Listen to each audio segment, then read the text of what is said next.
questions that are being asked, I'd like to mostly address, so this is my preference, is questions that affect how you walk. Questions about living this out.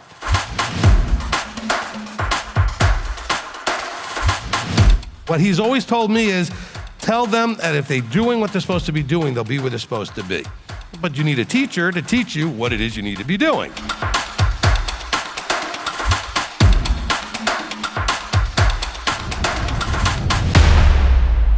All right, Angie, we'll let you try to get your last question in because we do have a lot of other people waiting to get in. As you know, I'm fairly new, but I'm learning a lot and I'm learning quickly. And I do know that coming up, we have Rosh Hashanah and then Yom Kippur. And I know on a surface level, Rosh Hashanah is something like a new year. And Yom Kippur, I've heard you talk about Day of Atonement. So I'm assuming that's about atoning for your sins. For people who have not kept these feasts before, are you going to be covering this in the next couple of weeks, or no? Can you give me like 10-second version? Well, like what is required, like what we're supposed to do? That I can do real quickly, but just so you know, there's a teaching in the CC 101 series, the Covenant Community 101. One of the first 5 or 10 teachings in there is called Introduction to the Appointed Times of Yahweh. And so, or just go to my YouTube channel and type in, or anywhere on YouTube, just go MTOI Appointed Times, and it will take you to that teaching. And that teaching does go through all of the holy days in an overview, okay? But as far as what to expect or what's required, okay, so Rosh Hashanah is the beginning of the fall holy days, right? You have the spring holy days and then the fall holy days. And the fall holy days are about the return and the establishment of the king. So this is Yeshua's return with the Feast of Trumpets. It's also the calendar beginning of counting years. So that's why it's called Rosh Hashanah, or the head of the years. Now we do start counting months in the spring. We count years, though, in the fall, because in Leviticus 25, it tells us that we're going to start counting the years for the Shemitah cycle and the Jubilee cycle during, that month of Tishrei. The 7th month is when we start counting years from. So that's the first day of that month, and that's when we start counting years. Now, as far as Yom Kippur is a day of atonement. It has in it a day of fasting. No drinking, no eating, no nothing, unless you have a medical condition or need for food for your health, okay? Otherwise, it's a full day of fasting. And what we will be doing here, and you should be following on the live stream, we will have a service both on that Thursday for Rosh Hashanah and that Saturday for Yom Kippur. Was it Thursday? I think it's Thursday and Saturday, okay? Where we will be doing a somewhat Hebraic or Jewish traditional thing with some liturgy and things that are traditional, but that'll help give you some deeper understanding about each of those days, okay? But as far as what you're asking, I don't do like most Messianics or most pastors in Christianity would do, is do the standard pre-event, teaching. So you get the Easter teachings right before that, or the Christmas teachings right before that, whatever. I don't do the right before Passover teachings I already did them. Go listen to them. All right? Now, there should be, and I'm assuming it's already up, if you go to my YouTube channel, there's a playlist right there on the channel that is for upcoming feasts. So you should already have teachings in there for trumpets, atonement, and Sukkot in a playlist. Okay, where I talk quite a bit about. So that playlist is always of the upcoming feasts. So we can start heading towards Passover, it'll have Passover stuff in it, right? Start heading towards Shavuot, it'll have Shavuot stuff. Right now it's gonna have trumpets, atonement, Sukkot, that kind of thing, okay? Did that help?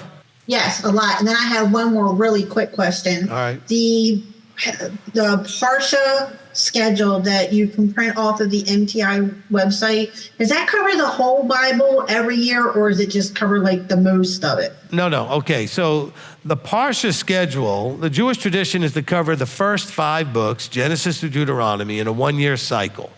I mean, there's also those who did it in a 3-year cycle, but we use the 1-year cycle. Then there are what's called the Haftorah portions, which are sections in the prophets and writings that relate to what was in the Torah portion. Those came to be a tradition when they didn't have access to the first 5 books, but they wanted to use some of the writings and the prophet scrolls to remind them as memory triggers about the Torah portions, okay? And then we have chosen to add a New Testament portion where we're gonna read one gospel and then everything from Acts to Revelation every year. So it covers a real good chunk, okay, of scripture every year. First 5 books completely through, almost the entire New Testament completely through, Okay, one gospel and everything else. Okay, so we rotate each year which gospel that is. And then we have some things that are from the writings meaning like Kings and Chronicles and Samuel, all this kind of stuff. Okay, Proverbs and Psalms, whatever. There's from those sections, and then there's, of course, the prophets part. Okay, that's in there as well. So you got something from the prophets and the writings, you got the first 5 books, and you got the New Testament. All right, all of those things are referenced on the sheet. All right, thank you very much. Oh, you're very welcome. All right, I'm glad you were able to get back on. Okay, let's go to Mr. Al Zick in the Carolinas somewhere. I always forget which one you're in. South Carolina? Yeah, okay. Okay, I have several questions. The first one is, computers have been pretty much based on, you have the cursor. You have, actually it's spelled daemon, but originally it was produced demons. So you have these demons running around.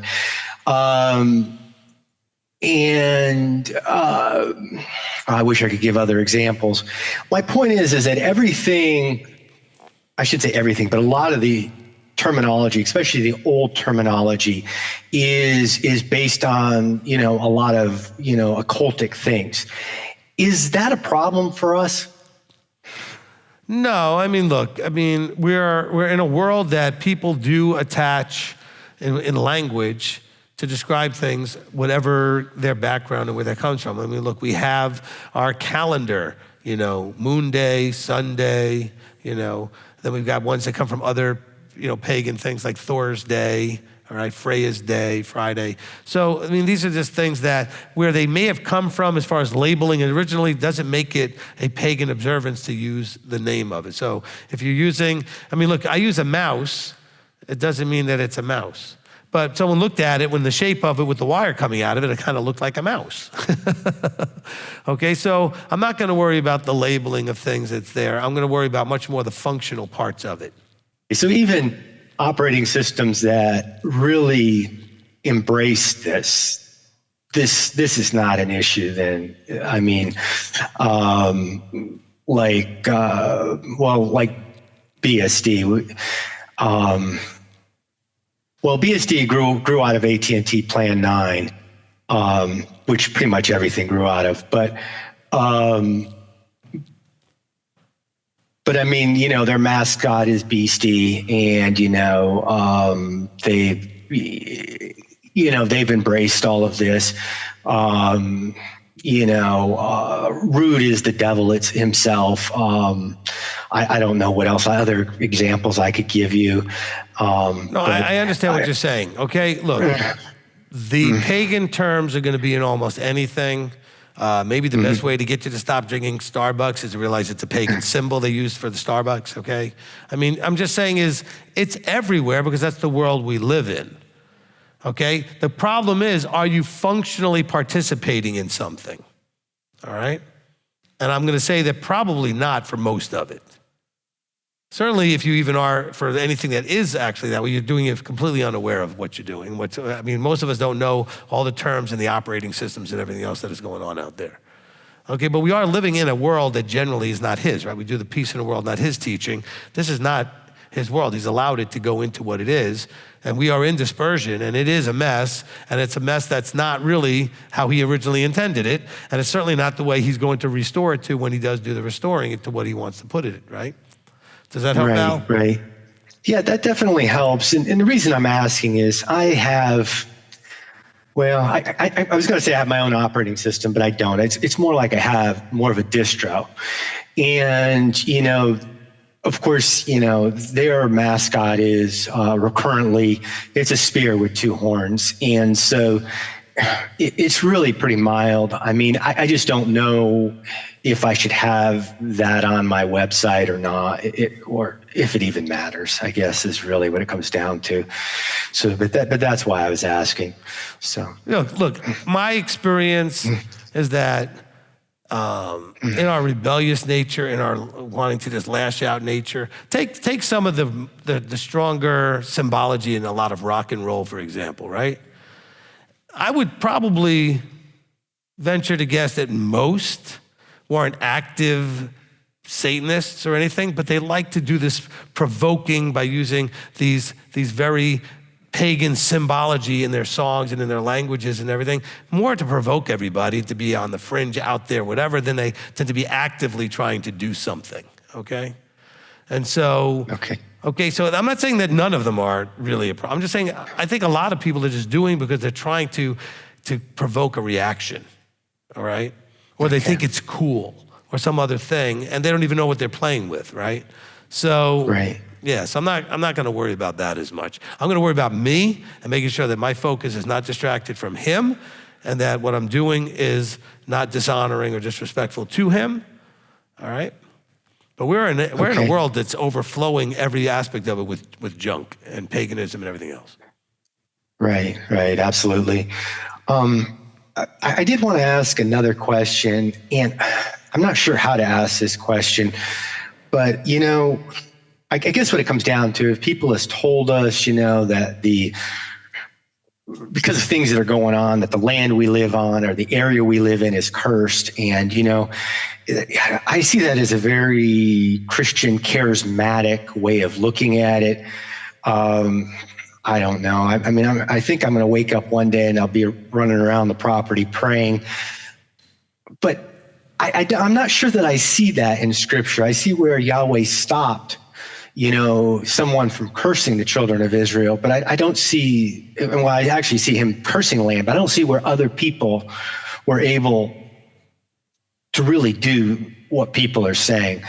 Is there any validity in Scripture to something like that? I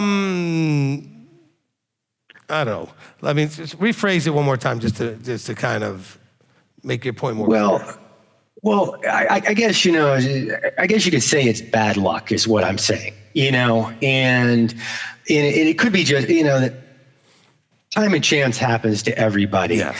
But it just seems like right now, the world is just beating us down, I don't know. Jeannie would describe it as being in a fight with 5 or 6 guys, and every time you try to stand up, they knock you back down. And people who are very, I don't know if I want to say Christian, but they work very charismatic at one time. They have this idea that the house is cursed or the land is cursed, and that's why we're seeing all these negative things happen one right after another. And I don't see that in Scripture, but all right, look. thought I kind of get where we're going here. Let me just throw this out there, okay? Mm-hmm. We see things through the lens of our situation, and if we are not bulletproof, in other words, we haven't made our lives be able to handle adversity, we're going to be much more likely to focus on, look at all these terrible things that are happening. But if you're actually built to handle that, then it doesn't bother you, and you just take it as the normal flow of things up and down and up and down. But when you're not able to handle it, you start looking at it in a much more extreme ways and start seeing patterns of things that are maybe not even there, because you want to believe that it's not because you're not prepared, it's because something terrible really is happening. But nothing terrible is happening that hasn't already happened before, okay? I've lived long enough to know that whatever we're going through right now, I've been through this before. Okay, some of you want to complain about gas prices. How about going back to when there wasn't any gas and you had to get in line for it? Okay, I had to do that in the 70s.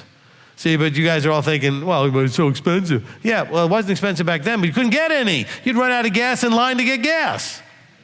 That happened a lot, because you'd be in a long line just to get a little bit of gas. They made you go by odd and even on your license plate, where I was. You only could, if you had an even number on your license plate, then you go on one certain days of the week, and if it didn't, you got another day of the week. I mean, things have been better and worse. We don't have any world wars happening right now. That's happened a couple of times. We don't have any other things like, just keep going to all the things that have happened that are worse than what we have going on now. But the problem is we see these things smack us 3-4 times in a row. If we're not ready and prepared to handle that, well, guess what? We're going to start looking at things in sort of a more cataclysmic sort of way. It's just a natural thing to do. But you can bulletproof your life. Make sure your spiritual life is sound and right so nothing can shake it. Make sure your finances are sound and right so nothing can shake it. I don't know how many times people come to me and I want to smack them. They say to me, well, I'm going to get some money. What do I do with it? Well, do you have a $1,000 emergency fund? That helps right there. Do you have 3 to 6 months expenses put aside in case you lose your job, something terrible happens in the world? No. You're not prepared for adversity. So then adversity comes and you get all knocked down and then you try to get up, but you're still not prepared. Because you didn't do the planning when things were okay. I'm telling you all right now, things are going to be worse and things are going to be better than they are right now. If you live long enough, things are going to be worse, and if you live long enough, better than what it is right now. But are you prepared for that? Well, when things are better, you should have made sure to get as far ahead as you can get. Instead, you got complacent, thought everything's great. And you didn't, get working when you should have been working. And doing what you had to do to make sure you're ready for when it goes the other way. It's cyclical. It happens on a regular basis. I was in the stock market. I was in commodities brokerage. I was in finance, okay, for a good period of time. And I can tell you right now, the stock market will crash. I don't know when. It will crash. You know why? Because that's what it does cyclically. It gets overbought, okay, and then it crashes. And then it gets bought again. This is what it does. It's a cycle. And it's not related to blood moons or some other nonsense. Okay? I remember, it was Jonathan Kahn, whoever, he's always about these big signs and everything. I don't agree with him. So just you guys who are all big fans, get mad at me, that's fine. But I remember one year we were all together and he was all saying, oh, it's a Shemitah year, a Jubilee year, whatever it was. And then the market had a pretty good sized downturn. It wasn't a full crash. And he was like, look. See, but you know what I did? I know charts. I know stock market. I went and looked at the charts. You know what I saw? An absolutely logically predictable retraction. Now, if you don't know what I'm talking about, you've never done anything with stocks, you don't know how to read a chart. But I can look at a chart and tell you if this thing's going to crash, it's probably going to crash right to this retraction spot, okay, and then it's going to go back up from there. And that's exactly what it did. It wasn't because of Shemitah or Jubilee or anything. It was just a normal cycle of things. So you guys need to understand, and Al asked the question, okay, that we have to know that things are going to get worse and better and worse and better in your life. The question is how it affects you has to do with how prepared you are, okay? When I'm doing well financially, you know what I don't notice at all? The price of gas going up or down. I just buy gas. I don't notice the price of eggs going up and down. I just buy eggs. When I'm broke, I notice all that stuff, every penny of it. And I've been both. So I know what you guys are going through on either side of that. But you can prepare yourself so that you can handle whatever flow it goes, and it doesn't affect you. It may slow things down in your progress, but it's not going to hurt you because you're ready for it. The best is, you know what I love? I love those of you that actually have an emergency fund and watch you cry when you have to use it. And I'm like, but that's what it was for. I just got my $1,000 and then my car needed work and then good. That's what it was for. And they're crying over this. The emergency fund is not a trophy to hold up somewhere. It's to be there when you need it. Some of you may lose your jobs and be out of work for a couple of months. If you have your 3 to 6 months expenses, you're going to need it. Don't cry over using it. That's what it was there for. But until we get to that place where we don't keep looking at end times, oh, it's end times, No, it's just times. Okay? We're going to get to end time someday. And how we'll know? When it finishes playing out, we'll know. Okay? Otherwise, we may just be in difficult times. That happens to cycle in about, an 80-year cycle or whatever it is. We go from good times to bad times, and it flows and cycles, etc. Okay? Because when you flow out of bad times, then you start things getting fixed, and when things get fixed, eventually you have prosperity. Prosperity gets complacency, and then we end up back in bad times. That's just a normal cycle. Okay? You know, they say hard times create strong men, right, create good times, and good times create weak men create bad times. That's the way the cycle goes. So you should be bulletproofing your life. Get your finances right, get everything set so that whatever the world does, whatever the market does, whatever goes on with housing or food or whatever, you can handle it. But that's all on you. But you're not going to be prepared. It's all going to blow up in your face, and all you're going to do is cry about it or say it's end times. Okay? I guess really it just seems like, I don't know how to explain it except for to explain it this way. It seems like I have a million and one, well, let me put it this way. I have probably, maybe 12 projects that I have to complete in a relatively short time. And you know, normally I would say, I have to pull a rabbit out of my hat, and maybe it's one or two. Well, this time I have 12 and I don't have a hat. Now, don't get me wrong. 3 or 4 of them are starting to materialize for me, but I guess what I'm getting at is that things have been going in such a way that, I think, well, this is top priority and nothing can be above it. But then I have, 6 things above top priority that I have to get done sometimes, that day. And it just seems like, I don't know, I don't want to say every day, but maybe 3-4 times a week, maybe 5 times a week, the situation we're in seems to change, whether, I don't know, just everything about it. And, this is, I don't know, it doesn't bother me the way it bothers Jeannie, but it really bothers her, the unknowing, the uncertainty of it. Just,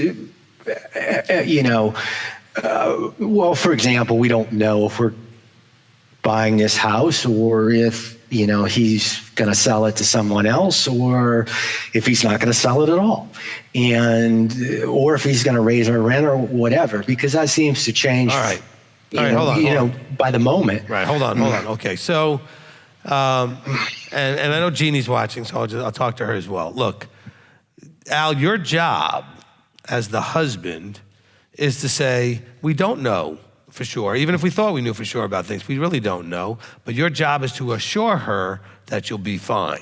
I've got you. We're going to be okay. See, it's okay to not know, but the man's role is to say, but it's going to be okay because I'm going to make sure it's okay, whatever it plays out. If we get to buy the house, if we don't get to buy the house, if they raise the rent, if they don't raise the rent, I will make sure we're okay. That's what your job is, and then you have to make sure that it's okay. But your job for the wife and provide and protect is to say, whatever happens, it's okay. We'll be fine. I'll take care of it. I'll make sure we're okay. That's how you reassure your wife. It's not by settling the question marks. I mean, some of the question marks are just hard to, turn into solid answers, and that's fine. But what you can always do is say, but I've got you. You're going to be okay. One way or the other, you're going to be okay. Well, of course, you've been married a long time. You can say, look at all we've already been through, and we're still okay. Okay, you've been through some stuff. You already have examples of this, all right? So It's important that we go through looking at it that way. Now, as far as the stuff that you're struggling to juggle, it may be a time management problem. It may be that you are not working smart enough, meaning you need some counsel to help you prioritize and deal with some of the stuff that's on your plate. That's where you need a mentor, someone to come to and walk through what you're dealing with, and they may say, oh, here's your problem. You need to do this in this way, in this order, and that'll free up a bunch of time to do this and this, or whatever it is, okay?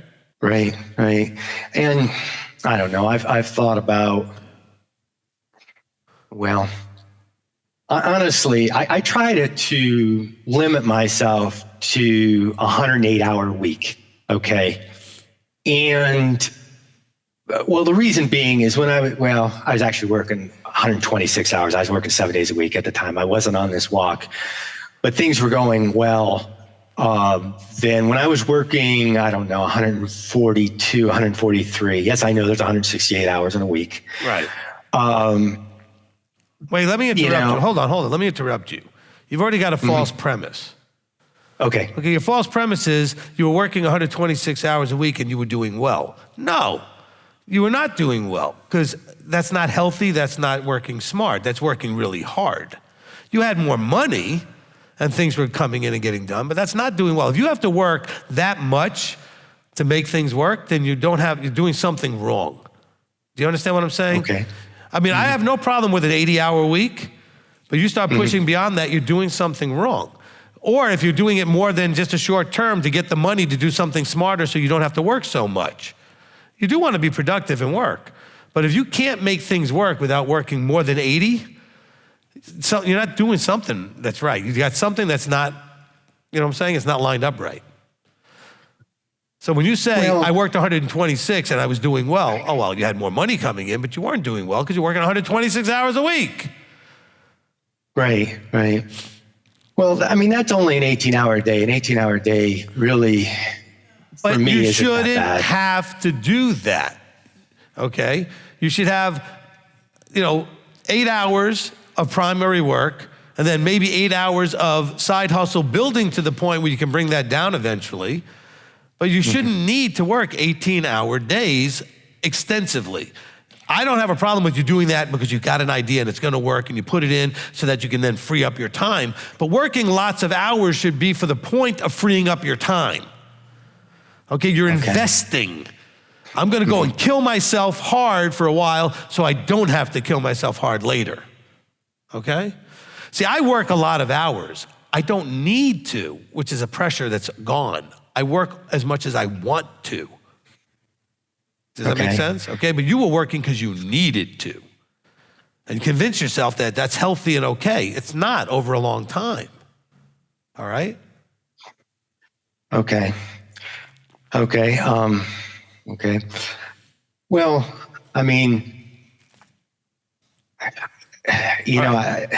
don't get me wrong. I understand that. Well, I should be making more per an hour, but that part I understand. The part I don't understand is really how to get from here to there. Is the thing. Okay, I'm gonna have classes for that coming up soon, a lot sooner than I had originally intended because the need is so big. I got to figure out how to do it when it's not Shabbat. This is not something that's really for Shabbat to get into too much of the weeds. It is for Shabbat because so many of you out there are dealing with the same thing Al's dealing with. And you needed to hear some of this stuff because it's disturbing your rest. It's disturbing your peace. You can't even be on Shabbat not thinking about all those things because they're all sitting there needing your attention, all right? And so we will have classes for that coming up here. I just got to figure out the right way to do it in case, the only problem is because we cover 3 time zone ranges, right? The 3 zones. How do I do it once that covers everybody and it really doesn't? So I might have to do it 2 or 3 times for the same thing over 3 times just because of the range of people that are in the different zones. Okay, so, if I'm doing it once a month, I'd have to do it 3 times really in the same month just to be for the different zones.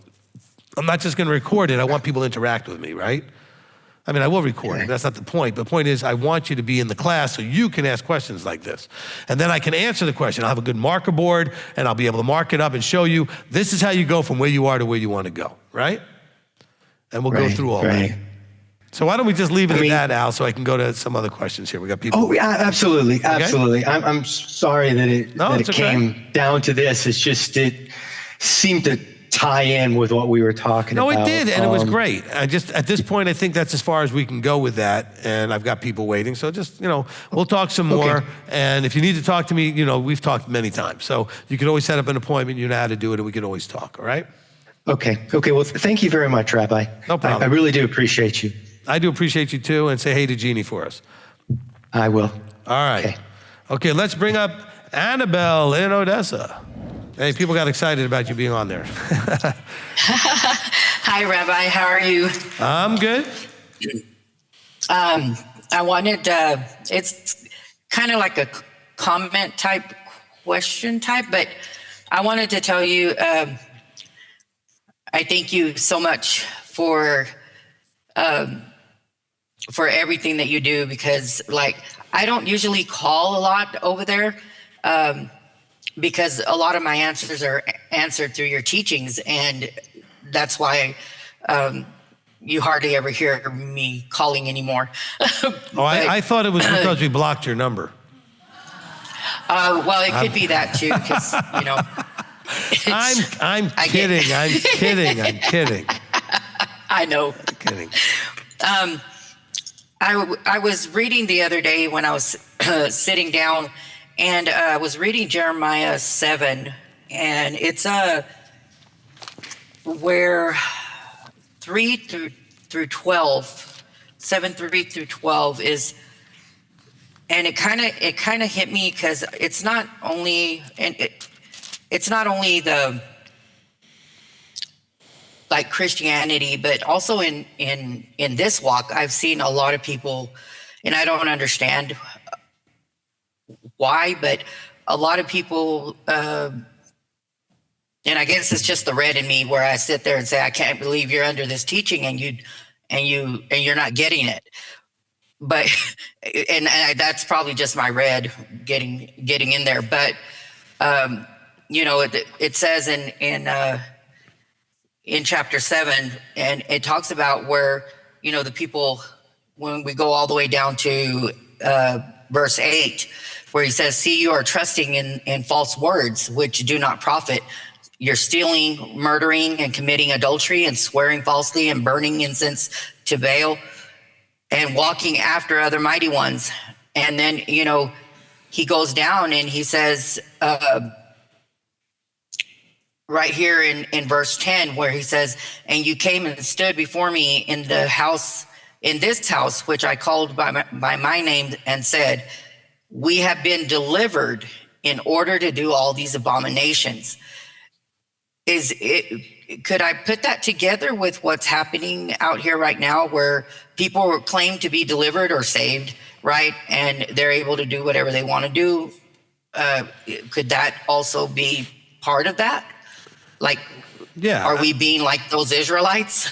Well, and it's not just like we would point at maybe the church or something else. This is rampant in the Messianic world. It's rampant in any of the Yes. quote unquote, those who claim to believe. Look, Yeshua had the example of the guy who said, Lord, Lord. And he said, I'm not your Lord. You didn't listen to me. You didn't understand me. You didn't know me. I didn't know you.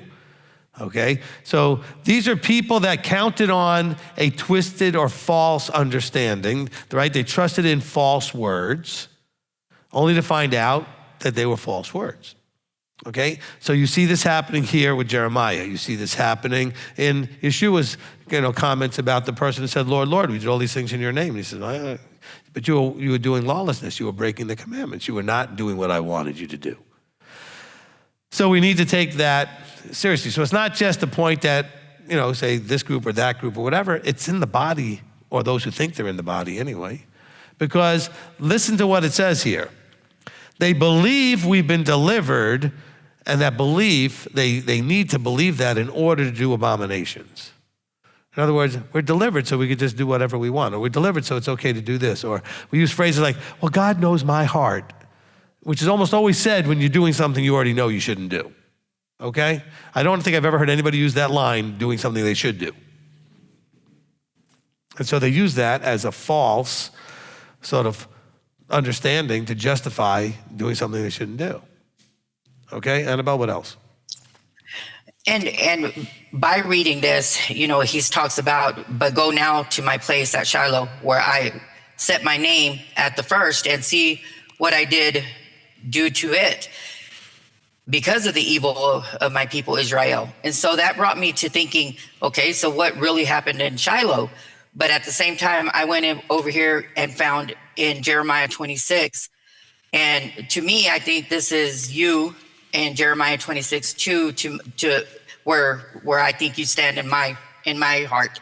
Thus said Yahweh, stand in the courtyard of the house of Yahweh and speak to all the cities of Yehuda. And it doesn't say Israel, but I believe that's to me, which come to bow themselves in the house of Yahweh, all the words that I command you to speak to them. Do not diminish a word. And I think that's you, that you're not diminishing any word that Yahweh has put on your heart. And I receive it all the time, just through your teachings, through everything. And I just, I just kind of, where I've been reading all of this and everything, I was just, didn't understand, kind of just, I don't know, just didn't understand. But I thought I'd say that because I've went through a lot of hard times in my life, and a lot of things where me, Gabriel, and my brother Pete, we always say we're tough skinned because we went through so much that it doesn't matter what happens and what hits us. We know we're going to get through it because Yahweh has always pulled us through. And I thank God, I thank Yahweh for you because you help us get that way. And, me and Pete were talking yesterday. We drove out to on the other side of Fort Worth, and we were talking, and I was just saying,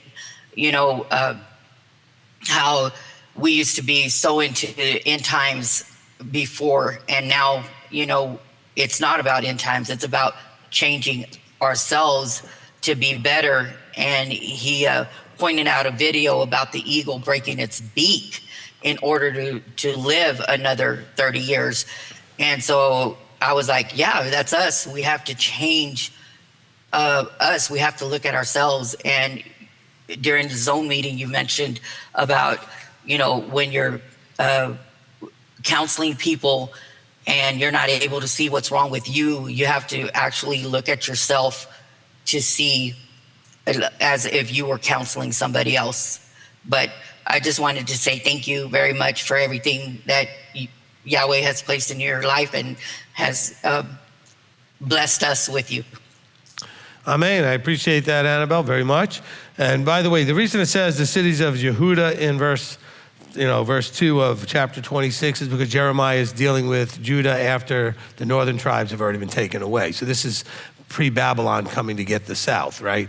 So they're the only ones there at that point. So yes, you should look at it the same for all of Israel. They just weren't there. So he's talking to Judah because Judah's there, okay? So absolutely good linkage there. All right. Thank you, Annabelle. Let's move on now to, hey, KD and Shonda over there in Texas. So we're going to go from Odessa over to where you guys are. Shalom, Rabbi. I have a question. It was from when we were reading the Brit Parsha last week. It was from James chapter 4, 13 through 16. The question was, it read in 15, come on now, who you say, today or tomorrow, let us go to such and such a city, spend a year there in trade and make a profit. When you do not know of tomorrow, for what is your life? For it is a vapor that appears for a little, then disappears. Instead of your saying, if the master desires, we shall live and do this or that. But now you boast in your proud speeches. All such boasting is wicked. In 15, does it just apply to business trips, making money, or does it apply to all trips? Like, say we went to the feast and say, oh, if Yah is one, we'll make it there.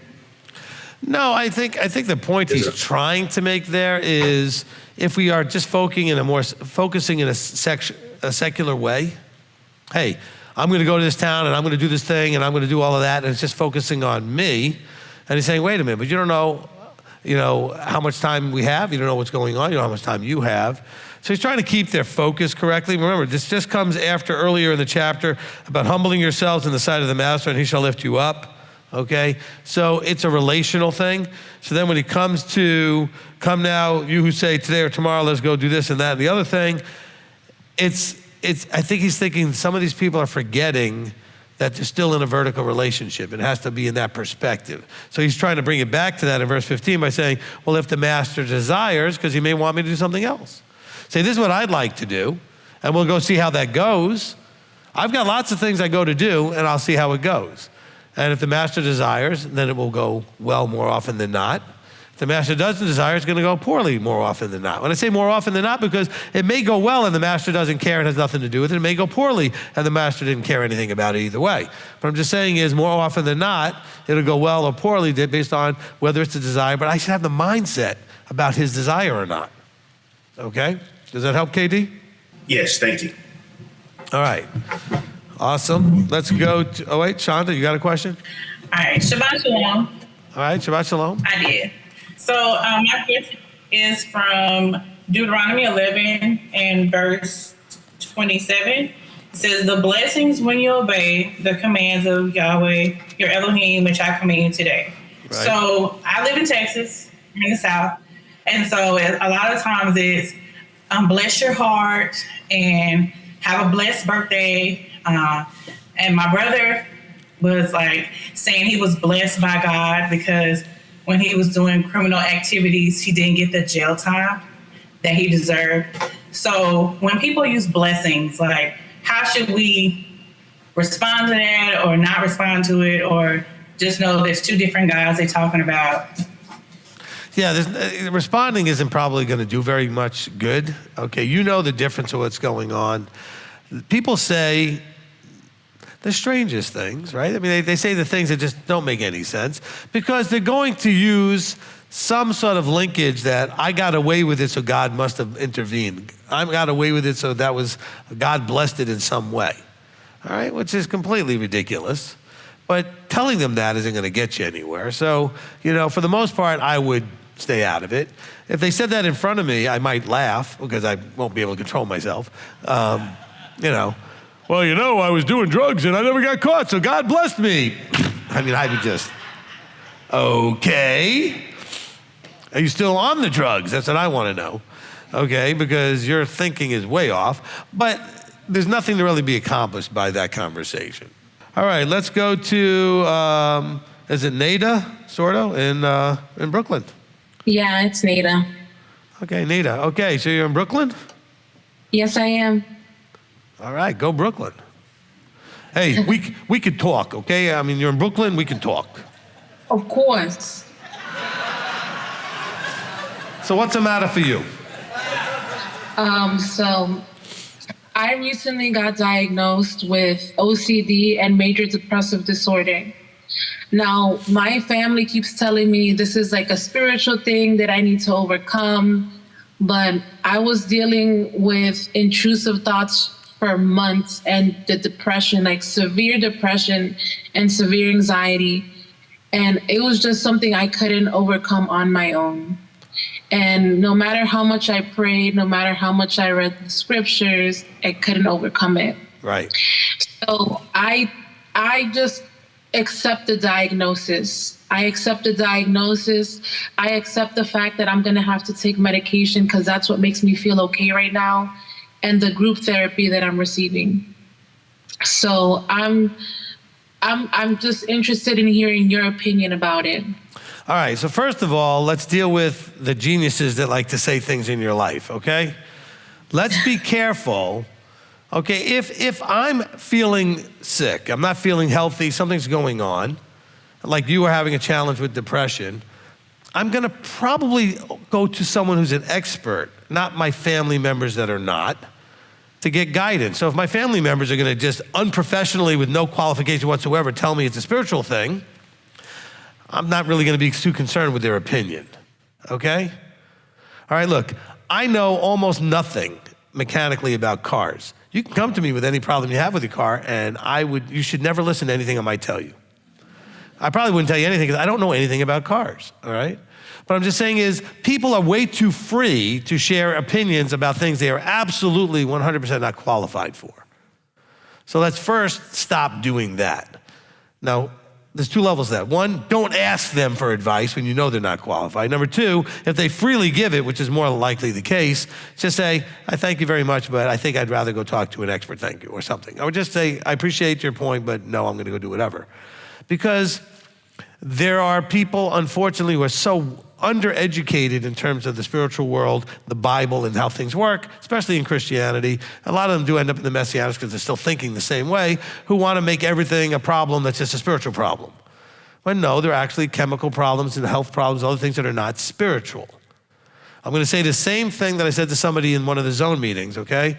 Earlier today or last night, I can't remember which one, where I said, look, if there's a cursing in your life, they're meant to be, if it's from him, I mean, there are things that can just happen that are time and chance. But if it's from him, it's meant to be educational, right? Because it says in the scripture, if you don't obey, I'm going to curse you 7 times more. And then at one point he says, and if you're not instructed by those cursings, I'll curse you some more.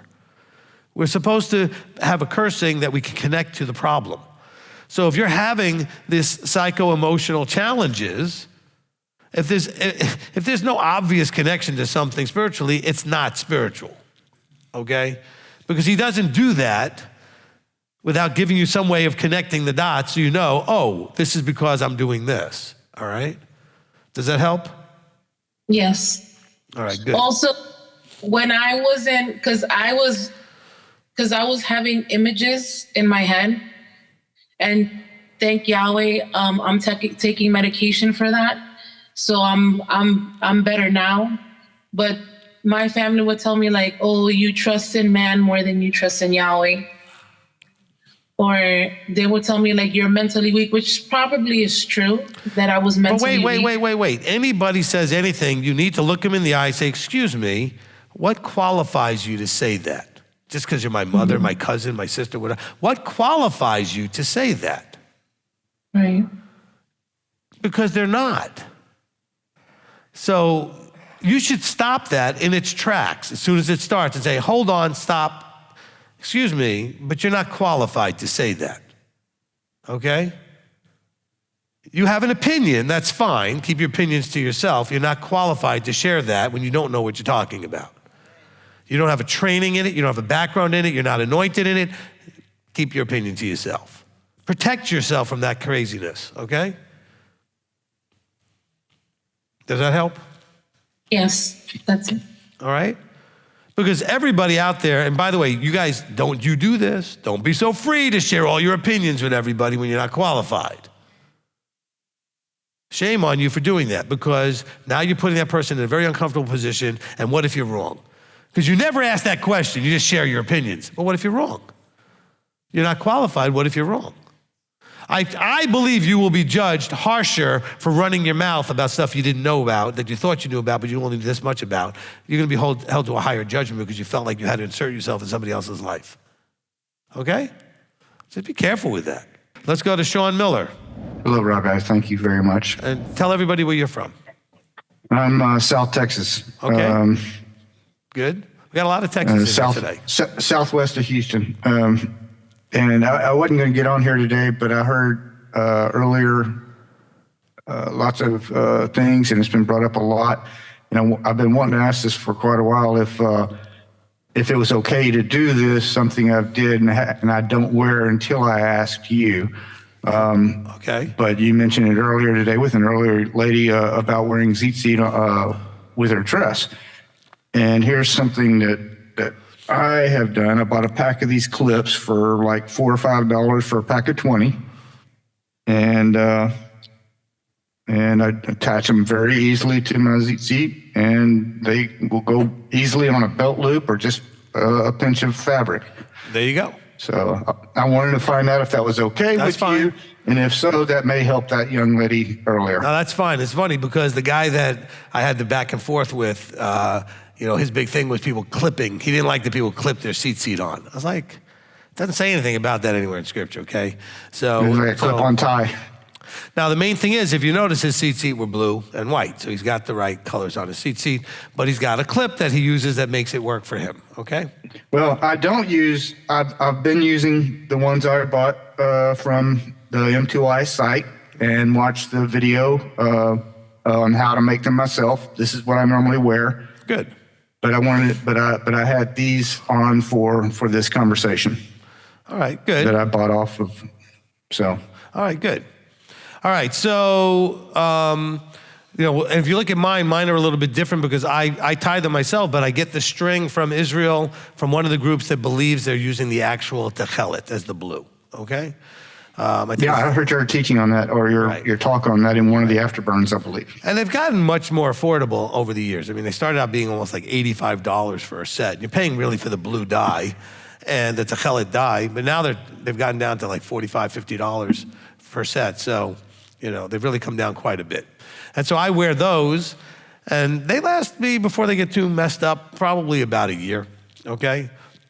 I used to wear them specifically just for Sabbath and wore a different pair during the rest of the week so that I would at least have the nice ones just for Sabbath. But now I've just got to the point where I bought like 8 or 10 sets, so I have them, but I have to tie them myself, right? So I tie them myself and I just replace them as they get, worn out and dirty and jacked up and everything else. But I like wearing, for me, it's worth the expense to wear it's just a different mindset for me to wear them, okay? So now not everybody can afford that, I get that. all right? But if you can, use second tithe, splurge, go get yourself a nice set. We don't sell them, okay, because there's really no margin or markup worth it. We do give you the ones that are cheap that we can make and make easily. People have volunteer and supply them to us so we can, as a donation, so we have that. So, I mean, you're welcome to go to it's techelet.com or something like that, okay? And they sell you the stuff there. Of course, they've got lots of different packaging of string, and which set do you look at? I wear the Rambam thick and tie it with the 10565, okay, the Yahweh spelling, so that's how I tie them, okay? I think. Well, I wanted to also say that I appreciate all your teachings. I've gone through about 12 or 14 so far, and I found your channel at last Sukkot. And so since last Sukkot, you've only listened to 12 or so teachings? How'd you manage that? Well, including the good and trustworthy servant, that would be an extra one because those were live.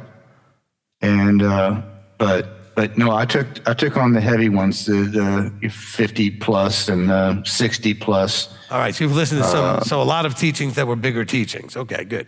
Yes, yeah. So and I didn't understand the tithing until sometime around Pesach. So I've been doing first and second tithes since Pesach. I've been doing first tithes since Sukkot.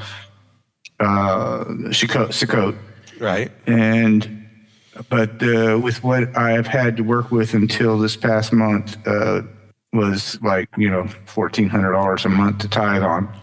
So that wasn't much. So I wasn't able to get to Sukkot this year. But I also wanted to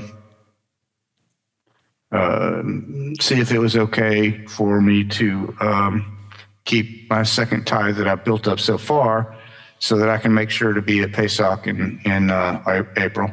Okay. Great question. I want everybody to listen to the answer carefully. I'm going to tell him yes. That's not the normal answer. Tithe is supposed to not rotate forward into a year.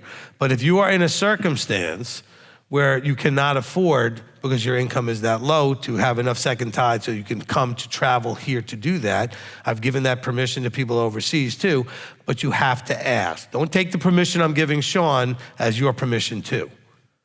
Don't say, well, I'm the same as him, so no, he asked. That's proper protocol. If you would like to ask, I may say yes to you also. So Sean, yes, you can do that so you can be here for Pesach. All right? Thank you, Rabbi. All right, you're welcome. All right?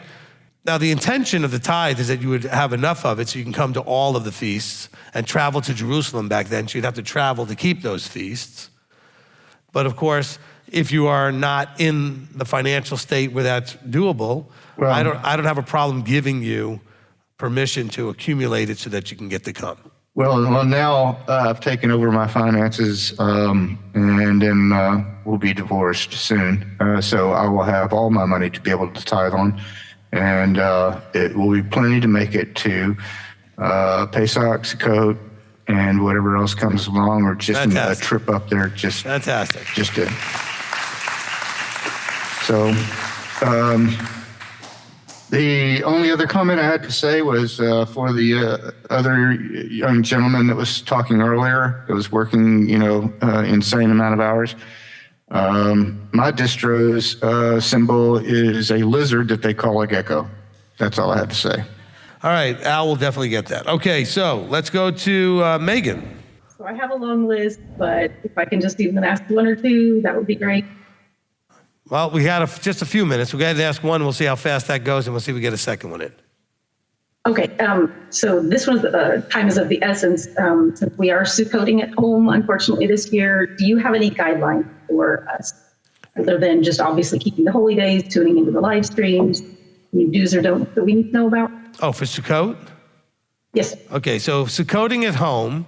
So you're not going to be able to be here. You actually covered it pretty well. So you want to make sure you're not working on the holy days, okay? And you want to be watching as much of the stream. We're going to stream everything we can, okay? So almost everything on the schedule that's going to be taught in any way or any kind of instruction will be streamed, all right? Except for the Q&As and things that we might be doing when people are eating, that stuff won't be streamed. But all the other scheduled things, the midrashes, et cetera, will all be streamed, and you can watch those. If you are Sukkoting at home, you are welcome to work on the days that are not holy days. So if you need to work and make money that way, there's no requirement to take the entire week off if you're able to work, okay? So if you can work, then make sure if you need to, then to work. There are those of you that I've told, look, it's better for you to stay, if your finances are all messed up, it's better for you to stay there, okay, and work on the days, except for the holy days, of course, and get your finances right than to travel all the way here just because you want to travel all the way here. Get yourself sound first so that you can do that. All right, does that help, Megan? Yes, very much, thank you. You're welcome. And as we were trying to see if we could work out Sukkot, we were discussing the possibility of running up to West Virginia, also where we are from, to visit our family there. And that brought up a secondary question, which is, what do you do for the Sabbath if you are visiting relatives away from home who are not Sabbath keepers? Okay, that's an easy question that doesn't make traveling easy. Okay, you must make it clear when you go, before you go, that you're not going to be doing certain things on Shabbat. Okay, so the best thing for you to do is let them know, I'm going to be in my room or with the kids or whatever I'm going to be doing Sabbath things, watching the live stream. Okay, when I go to my mother's house, she knows that if I'm there on a Sabbath, which I try not to do, my family's going to be sitting in front of the TV watching the stream. Okay, and we're not going to be doing other things. Invariably, when I used to go up there on a regular basis to New York to visit her, she would have my brothers, one of them or two of them will be in town, and she'd be like, oh, we're all going to go over to one of their houses and do all of this on Saturday. I said, no, we're not. You can go. I'm not doing anything till sundown, okay? And so they just have to know that up front, all right? Okay, by the way, that's the same reason why when my mother used to visit here, it's a little older now, doesn't travel as much, she would never come on a weekend. She'd come Sunday through something because she didn't want to she wasn't going to come here on Shabbat, and she didn't want to just be sitting around on herself, by herself on Shabbat. So she would never come on the weekend to visit, knowing that would be the case. So she started to get it. So it's about consistently making it clear what you will and will not do. Does that help? Yes, thank you. But let them know up front. Let them know up front. Look, my wife and I went to visit my son in New York for Labor Day weekend. So you know what we did? We showed up on Sunday and left on Tuesday. We didn't go and deal with Shabbat. He doesn't keep it. My mother doesn't keep it. We did it here, left the next day early in the morning, got to New York, had a little bit of Sunday left, and then we had all of Monday for Labor Day and came back Tuesday morning. We planned to travel knowing that we're going to protect Shabbat. All right? All right, anything else? Because you have probably 30 seconds to a minute left. Well, here, I'll do one of the pretty quick. In 1 Kings 21, the story of Ahab, Isabel, and Naboth in the vineyard. This came up when I was doing Bible study with my children this week, and the first time I've read it in ISR, and it says that Isabel said to spread the lie that Naboth had blessed Elohim and the sovereign. That confused me because I've never seen that translation, because other translations say curse Elohim and the sovereign. Okay. So, all right. I won't be able to answer that question simply because I spend very little time in the writings. By writings, I mean like Kings, Chronicles, Samuel, okay? So because those things are stories about what happened, which we can glean some really good stuff from. I'm much more dealing with the instructional requirements and the halakhic things. So Rabbi Tom's in those books a lot more than I am. He could probably answer the question. But as far as comparing the translations, I'd have to actually just look it up. All right? So, perhaps we can cover that another time. Or you can email, if you email it to questions at, is that what goes to you, Rabbi Tom? Questions at m.t.o.i. Okay, send that question to questions@m.t.o.i.org, and Rabbi Tom will answer that question, I'm sure. Okay? Okay, great. Thank you. You're welcome. All right, good, excellent. All right, so I think that's going to cover it. Excellent, zone 1.